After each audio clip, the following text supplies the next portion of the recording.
Hi everyone, this is the week one update with Anita. So, how's it going so far? Interesting.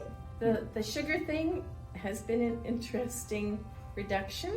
Okay, so when you say sugar thing or reduction, like is it going is it like in a good way or a bad way, or some struggling with cutting off sugar? Yes, or I'm struggling. I thought I didn't consume a lot of sugar, but I realize now, because we're being conscious of it, Yeah, by reducing it, that I actually consume more sugar than what I thought I did. yeah, And I'm a little draggy and tired, I gotta admit.